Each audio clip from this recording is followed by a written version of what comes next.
ನಮಸ್ಕಾರ ಎಲ್ರಿಗೂ. ನಾನಿವತ್ತು ತೋರ್ಸೋಕೆ ಬಂದಿರೋ ರೆಸಿಪಿ ಏನಪ್ಪ ಅಂದರೆ ಬದನೆಕಾಯಿ ಚಟ್ನಿ. ಬದನೆಕಾಯಿ ಪಲ್ಯ ಎಲ್ಲರೂ ಮನೇಲೂ ಮಾಡಿರ್ತಾರೆ, ಆದರೆ ಇವತ್ತೊಂದು ಡಿಫ್ರೆಂಟಾಗಿ ಬದನೆಕಾಯಿ ಚಟ್ನಿ ಹೇಗೆ ಮಾಡೋದು ಅಂತ ನೋಡ್ಕೊಬರೋಣ ಬನ್ನಿ.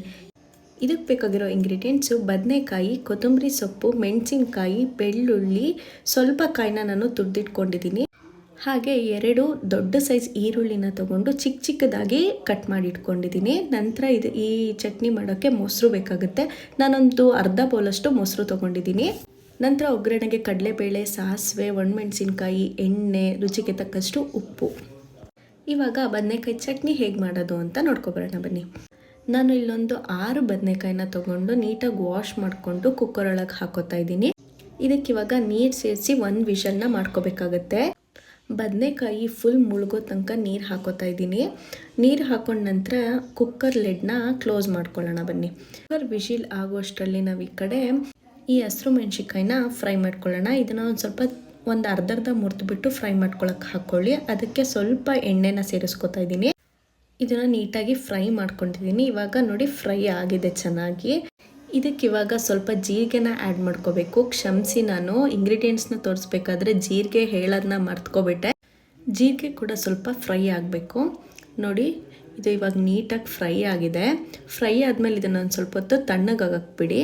ತಣ್ಣಗಾದಮೇಲೆ ನೋಡಿ, ಇವಾಗ ಇದು ತಣ್ಣಗಾಗಿದೆ. ತಣ್ಣಗಾದಮೇಲೆ ಮಿಕ್ಸಿ ಜಾರಿಗೆ ಹಾಕೋತಾ ಇದ್ದೀನಿ. ಇದ್ರ ಜೊತೆಗೆ ಸಾಂಬಾರು ಸೊಪ್ಪು, ತುರಿದಿಟ್ಕೊಂಡಿರೋಂಥ ಕಾಯಿ ಹಾಗೂ ಬೆಳ್ಳುಳ್ಳಿನ ಸೇರಿಸ್ಕೊಳ್ಳೋಣ ಬನ್ನಿ.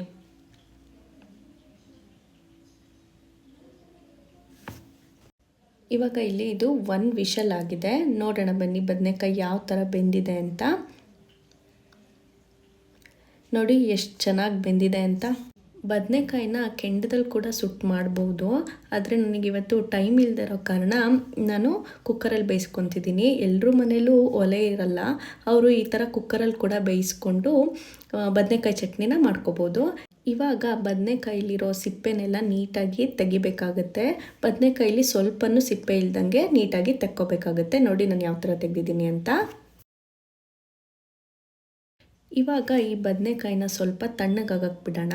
ನಾವು ಆವಾಗಲೇ ಮಿಕ್ಸಿ ಜಾರಿಗೆ ಹಾಕಿರೋ ಇಂಗ್ರೀಡಿಯೆಂಟ್ಸ್ನೆಲ್ಲ ರುಬ್ಕೊಬರೋಣ. ನೋಡಿ ಈ ಥರ ಪೇಸ್ಟ್ ಮಾಡ್ಕೊಬೇಕು. ನಾನು ಬದನೆಕಾಯಿನೂ ಕೂಡ ಇದರೊಳಗೆ ಸೇರಿಸಿ ಒಟ್ಟಿಗೆ ರುಬ್ಕೋಬೋದಾಗಿತ್ತು. ನಾನು ಯಾಕಪ್ಪ ಆ ಥರ ಮಾಡಲಿಲ್ಲ ಅಂದರೆ, ಈ ಪೇಸ್ಟ್ನ ನಾವು ನೀಟಾಗಿ ನುಣ್ಣಗೆ ರುಬ್ಕೋಬೇಕಾಗತ್ತೆ. ಆದರೆ ಬದನೆಕಾಯಿನ ನಾವು ನುಣ್ಣಗೆ ರುಬ್ಕೊಂಡ್ರೆ ನಮಗೆ ತಿನ್ನೋಕ್ಕೆ ಚೆನ್ನಾಗಾಗಲ್ಲ. ಹಾಗಾಗಿ ನಾನು ಮೊದಲು ಈ ಪೇಸ್ಟ್ನ ಮಾಡಿಕೊಂಡು ಆನಂತರ ಬದನೆಕಾಯಿನ ಇದರಲ್ಲಿ ಸೇರಿಸ್ಕೊತಾ ಇದ್ದೀನಿ. ಎಲ್ಲ ಬದನೆಕಾಯಿನೂ ಇದರೊಳಗೆ ಸೇರಿಸ್ಕೊಂಡ ನಂತರ ನಾನು ಇದಕ್ಕಿವಾಗ ರುಚಿಗೆ ತಕ್ಕಷ್ಟು ಉಪ್ಪನ್ನು ಆ್ಯಡ್ ಮಾಡ್ಕೊತಾ ಇದ್ದೀನಿ. ಇದನ್ನ ಇವಾಗ ಒಂದೇ ಒಂದು ಸುತ್ತು ರುಬ್ಕೋಬೇಕಾಗತ್ತೆ. ನೋಡಿ ಈ ಥರ ಆಗುತ್ತೆ. ಒಂದು ಸುತ್ತು ರುಬ್ಕೊಂಡ್ರೆ, ಜಾಸ್ತಿ ರುಬ್ಕೊಂಡ್ರೆ ಅದೊಂಥರ ಪೇಸ್ಟ್ ಥರ ಆಗುತ್ತೆ, ತಿನ್ನೋಕೆ ಅಷ್ಟೊಂದು ಚೆನ್ನಾಗಾಗಲ್ಲ. ಈಗ ಆಲ್ಮೋಸ್ಟ್ ಚಟ್ನಿ ರೆಡಿಯಾಗಿದೆ. ಇದನ್ನು ಒಗ್ಗರಣೆಗೆ ಹಾಕೊಳ್ಳೋಣ. ಸ್ಟವ್ ಮೇಲೆ ಒಂದು ಬಾಣಲಿನ ಇಟ್ಕೊತಿದ್ದೀನಿ. ಅದಕ್ಕೆ 2-3 ಟೇಬಲ್ ಸ್ಪೂನಷ್ಟು ಅಡುಗೆ ಎಣ್ಣೆನ ಹಾಕೋತಾ ಇದ್ದೀನಿ. ಎಣ್ಣೆ ಕಾದ್ಮೇಲೆ ಸಾಸಿವೆ ಮತ್ತು ಒಣಮೆಣ್ಸಿಕಾಯಿನ ಆ್ಯಡ್ ಮಾಡ್ಕೊಳ್ಳೋಣ. ಸಾಸಿವೆ ಚಟಪಟ ಅಂತ ಸಿಡಿದ ಮೇಲೆ ಇದಕ್ಕೆ ಕಡಲೆಬೇಳೆನ ಆ್ಯಡ್ ಮಾಡ್ಕೊತಿದ್ದೀನಿ. ಕಡಲೆಬೇಳೆ ಚೆನ್ನಾಗಿ ಫ್ರೈ ಆದಮೇಲೆ ಇದಕ್ಕೆ ನಾವು ಆವಾಗಲೇ ಹೆಚ್ಚಿಟ್ಕೊಂಡಿರೋ ಈರುಳ್ಳಿಲಿ ಸ್ವಲ್ಪ ಈರುಳ್ಳಿನ ಇದಕ್ಕೆ ಹಾಕೋತಾ ಇದ್ದೀನಿ. ಈರುಳ್ಳಿನೂ ಕೂಡ ಚೆನ್ನಾಗಿ ಫ್ರೈ ಆದಮೇಲೆ ಇವಾಗ ಸ್ಟವ್ನ ಆಫ್ ಮಾಡ್ಕೊಳ್ಳೋಣ. ಸ್ಟವ್ ಆಫ್ ಮಾಡ್ಕೊಂಡಾದ್ಮೇಲೆ ನಾವು ಆವಾಗಲೇ ರುಬ್ಬಿಟ್ಕೊಂಡಿರೋ ಅಂತಹ ಚಟ್ನಿನ ಸೇರಿಸ್ಕೊಳ್ಳೋಣ. ಚಟ್ನಿ ಎಲ್ಲ ಸೇರಿಸ್ಕೊಂಡಾದ್ಮೇಲೆ ನೀಟಾಗಿ ಮಿಕ್ಸ್ ಮಾಡ್ಕೊಳ್ಳೋಣ. ಎಲ್ಲ ಚೆನ್ನಾಗಿ ಒಗ್ಗರಣೆ ಎಲ್ಲ ಚಟ್ನಿಗೆ ಹಿಡಿಬೇಕು. ಆನಂತರ ನಾವು ಆವಾಗಲೇ ಹೆಚ್ಚಿಟ್ಕೊಂಡಿರೋ ಅಂಥ ಈರುಳ್ಳಿನೂ ಕೂಡ ಇದಕ್ಕೆ ಆ್ಯಡ್ ಮಾಡ್ಕೊತಾ ಇದ್ದೀನಿ. ನಂತರ ಮೊಸರು ಕೂಡ ಇದಕ್ಕೆ ಆ್ಯಡ್ ಮಾಡ್ಕೊತಾ ಇದ್ದೀನಿ.